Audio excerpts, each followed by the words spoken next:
कांग्रेस के वो नेता ये कहते हैं जिनके नाम में ही बीजेपी है। बीजेपी के लोगों की गलत नीतियों के कारण मध्य प्रदेश डूब रहा होगा। देखिए, अगर डबल इंजन की सरकार हो, दिल्ली की सरकार हो और मध्य प्रदेश में एक ही पार्टी की सरकार हो, उसके बाद भी कर्ज के ऊपर कर्ज, तो इसका मतलब ये है जो आर्थिक व्यवस्था थी मध्य प्रदेश की वो चरमरा गई है।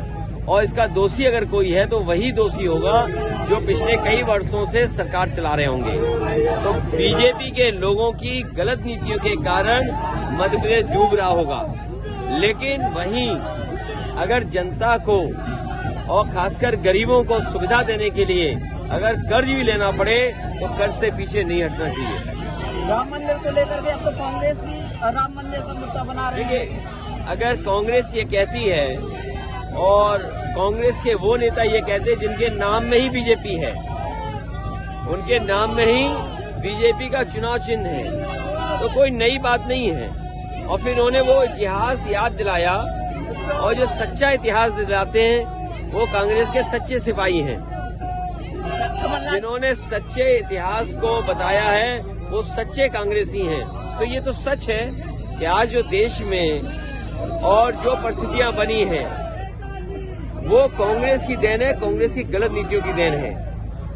कमलनाथ जी खुद कहते हैं कि जो राम मंदिर का ताला है वो राजीव गांधी जी ने तोड़ा। वही मैं कह रहा हूँ कि मैं उनके नाम में ही बीजेपी का चुनाव चिन्ह देख रहा हूँ। और अगर वो इतिहास को सही तरीके से और सच बता रहे हैं तो उन्हें तो धन्यवाद और बधाई देना चाहिए। सर, बिहार के मुख्यमंत्री नीतीश कुमार जी के द्वारा विधानसभा में बयान दिया गया। अब उस बात पे चर्चा बहुत हो चुकी है। उन्होंने खेत बिगड़ कर लिया, माफी मांग ली। तो कई बार कोई बात कहने का जो मकसद होता है वो दूसरे तरीके से होता है, लेकिन जो उनसे कहने के तरीके में गलती हुई उसको उन्होंने स्वीकार कर ली और गलती मान ली।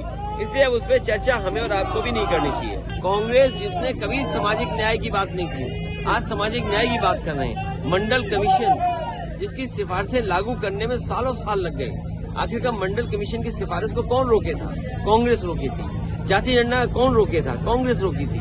वो एक इतिहास का पन्ना है। लेकिन अब तो बीजेपी भी जाति गणना कह रही है। हाँ, मैं समझता हूँ समाजवादी पार्टी का मानना है कि सामाजिक न्याय तभी मिलेगा जब जाति गणना हो और हर एक को आबादी के हिसाब से हक और सम्मान मिले, और तभी जाकर के बाबा साहब भीमराव अम्बेडकर जी का सपना पूरा होगा।